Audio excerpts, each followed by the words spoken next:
I was sold when my friend Critic, who was also a speaker, introduced the idea of having Anand Chulani speak here. He was a mediator between Kobe Bryant and Shaquille O'Neal of the LA Lakers, he said. I was like, he was what now? After being trained by the guru of all motivational speakers, Anthony Robbins, he created the LOL method, which empowers leaders in sport, business to optimize their talent and perform at their peak consistently. In the last year, the LOL method has been embraced by leaders of companies such as Google, Airtel, Bharti, Vodafone, Turner Broadcasting, Exonn Mobil, Lloyds Bank. An expert in peak performance and emotional fitness, Chulani coaches people to get the best out of talents, keep themselves in good emotional shape, and knock out limiting patterns and beliefs to help them get results in a wide range of areas in their personal and professional lives. Give it all for the final speaker of TedxTughlaqRdChange, Anand Chulani.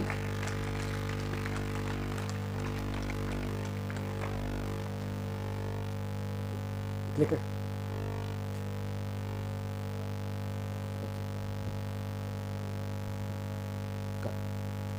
How are you doing? I'm here today because I believe one thing. The children are the leaders of the future. The question is, what type of leaders are they going to be? They're going to be leaders. It's a question of what type of leaders they're going to be. Now, I want to tell you about a client of mine. This boy was 13 years old. He went to school in England. And he went to school and he wanted to make his dad happy. He wanted to make his dad proud. And so he goes to school and he goes there, and the first night there, he puts like a picture of his dad, his mom, his brother, his family up. Within about 30 seconds, 4 boys come into his room, grab him from his bed, pull him out, drag him on the floor, dunk him in a cold bath of water, and slur him. That started what for 4 years for him was hell. Hell in the sense of emotionally, physically, psychologically. He was told on a day-to-day basis that he was stupid, ugly, insignificant. He was put in the lowest class by his English teachers and told by his English teachers, don't speak the English language, go back to whatever you speak. He was voted at the age of 12 least likely to succeed by his peers and his teachers. And despite getting his jaw broken and being in all kinds of pain I can't even go into right now, this young boy would call his dad and want to put a smile on his dad's face. And at one point he called his dad up and he said, and started to cry. And his dad said, are you okay? Tell me what's going on. And he wanted to tell him what was happening, but he couldn't. All he said was, I miss you.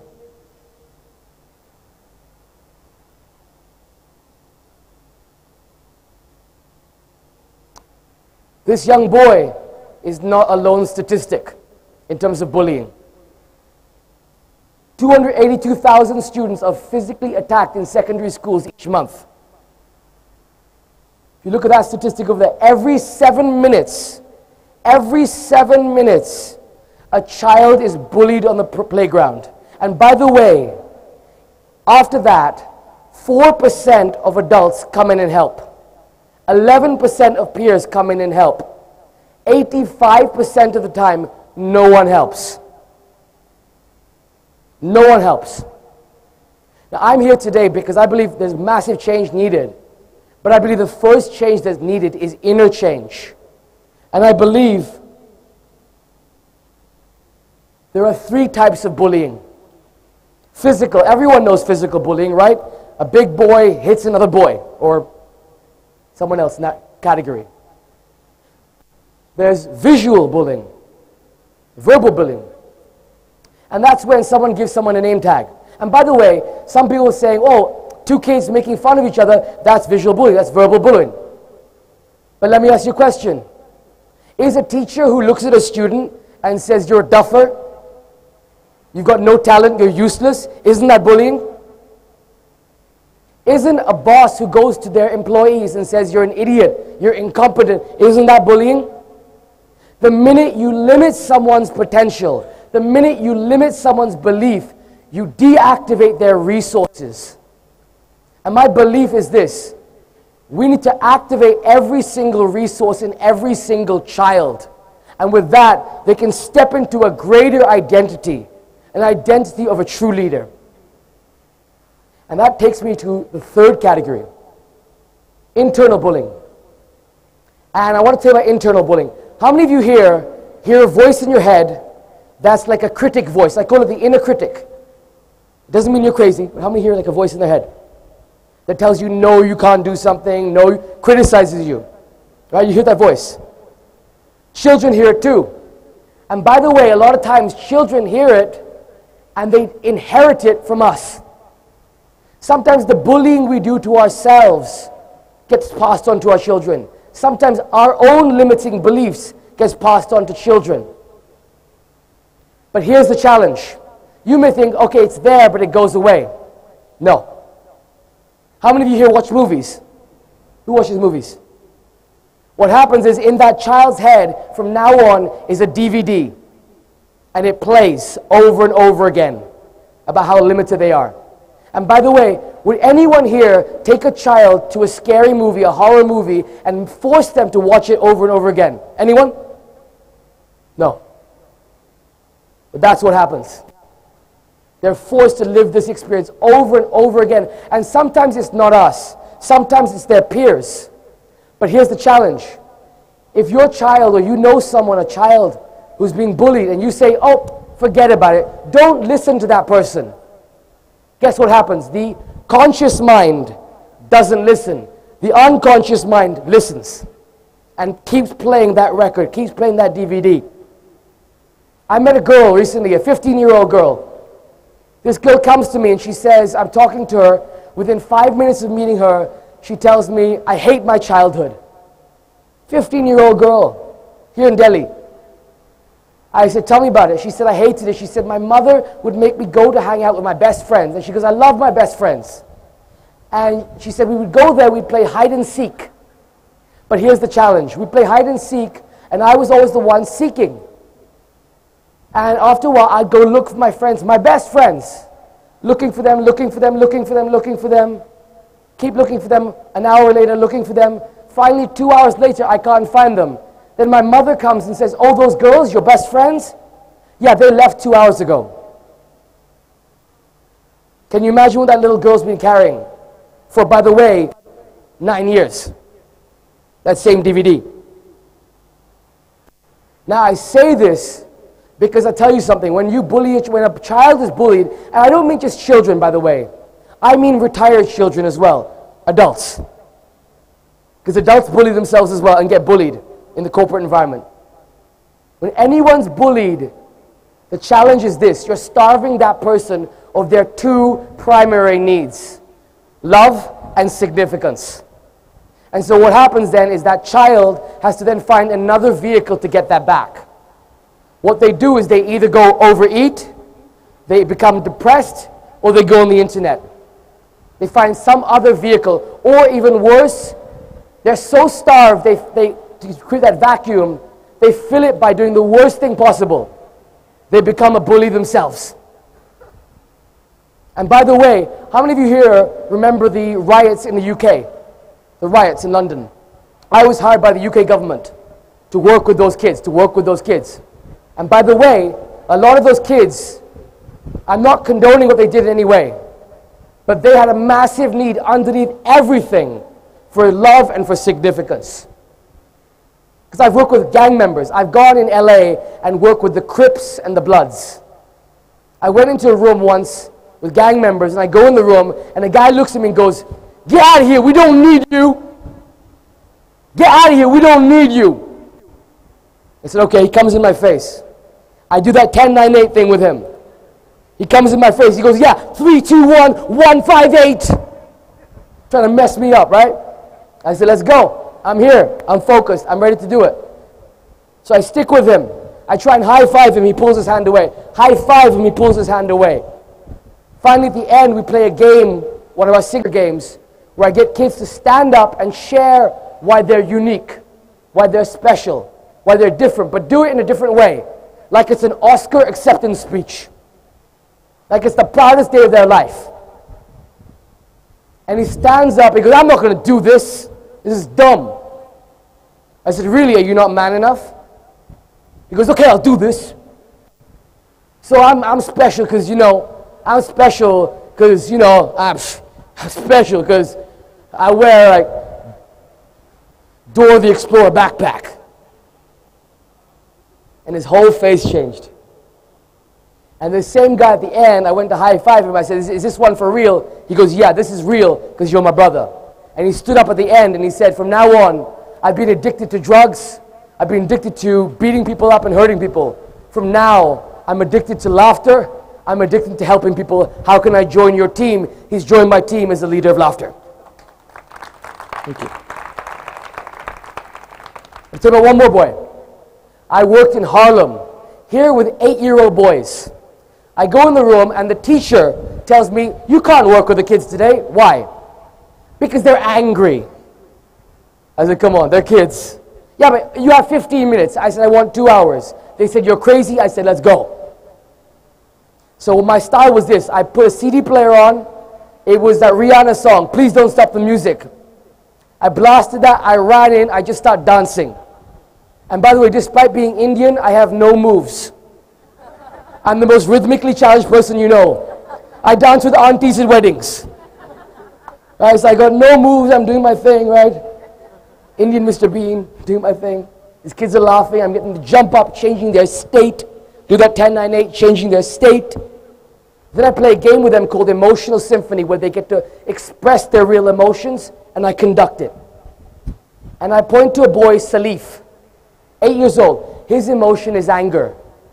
And I point to him, and he goes, I'm going to beat you up. I'm going to beat you up. I'm going to beat you up. He looks at another kid. I'm going to beat you up. I point to him again. He goes, I'm going to stick a gun to your head. I'm going to stick a gun to your head. I'm going to stick a gun to your head. 8-year-old boy. End of the workshop, I'm there, I'm walking out, I'm signing autographs to these kids on little girls' foreheads and shoes and arms and I don't know what. Amazing day of my life. And I can see Salif in the corner. And he's like this.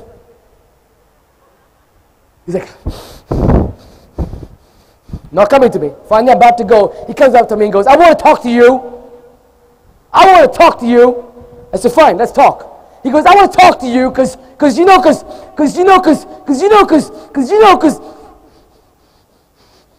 just kidding. And he starts laughing like crazy and he gives me this big hug. And that's me in the room. The next slide. He gives me a big hug, that's Salif. He gives me a big hug and he says to me, you know what?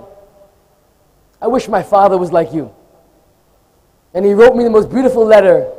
The next 2 months he said, Dear Mr. Geek, that's what he calls me. He goes, Dear Mr. Geek, you look like George Lopez. I'm like, thanks.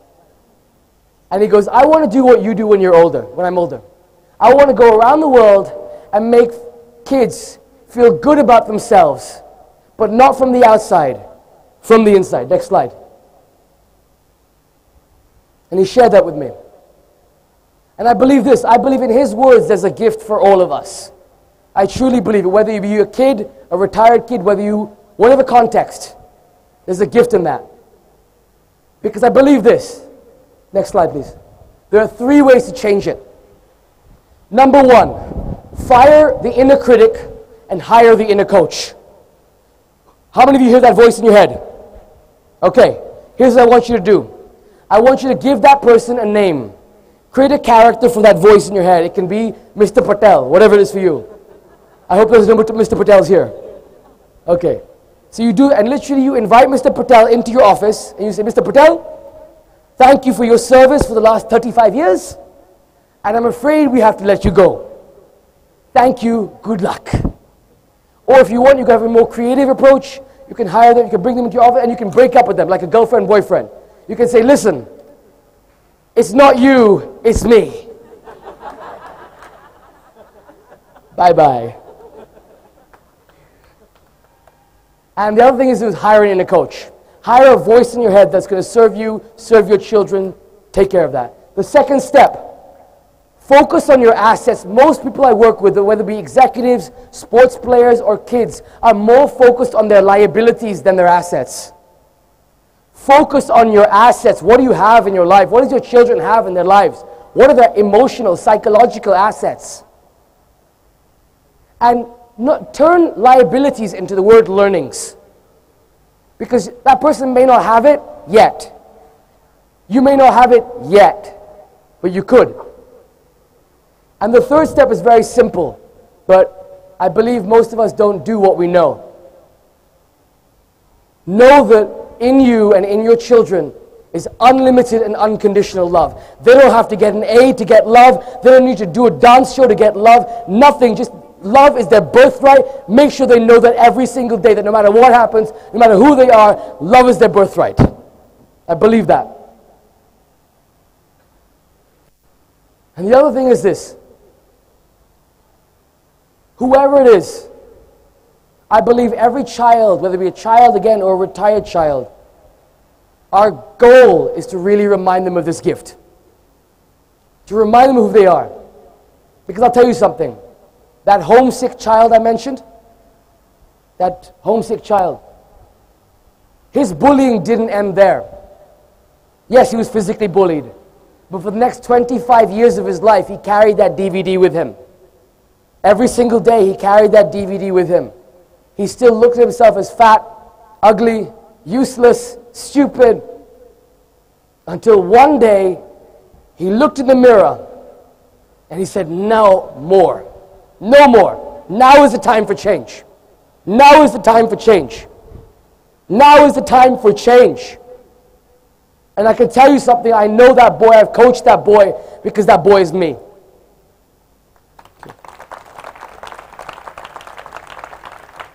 But that's also why I'm fully committed with every ounce of my spirit, every ounce of my heart, to make sure that no child in this planet has to go through that pain. That's why with the grace of God, I've worked with over 50,000 kids from 30 countries. That's why with the grace of God, in the next 2 years, we're going to take our method, our LOL method, into 6,000 schools in India. And every day I'm not working with children is a day I'm wasting on this planet.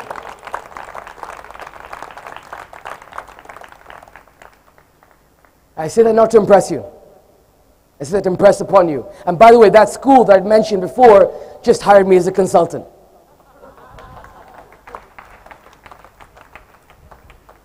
Now I'll tell you this why. Because I truly, truly believe within every child there is incredible gifts. New slides. These are the children. Oh, that's me. Next slide. These are the children we've worked with. Let's keep rolling the slides. And I believe, to me, people ask me, you're a motivational coach. What's your motivation? These guys. These guys. Next slide. And by the way, if you're a parent out here or you ever intend to have children, please hear me. The greatest gift you can give your child is not an iPod, an iPad, or any of that stuff. The greatest present you can give them is presence. And I believe this also. Don't wait till tomorrow to be proud of who your child is already today. Don't wait till tomorrow to be proud of who you are today. Because whether we're children or adults, I'll tell you something, I work with companies. And 95% of my work with any company I work with is to go into their programming and take out the programming that's been in them since a child. To take out that installation. To knock it out. So let's not wait till our children are adults to stop the bullying. And let's truly, truly, truly listen to Salif's words. My invitation to you tonight, if you want to change, if now is the time to change, if now is the time to change, if now is the time to change, I invite you, join Salif, join me, and let's go around this country, let's go around this planet, and let's remind children and help them feel good about themselves, and remind them that the gift of love and significance is within them, and that truly they need to feel good about themselves, not from the outside, but from the inside. Thank you. God bless you.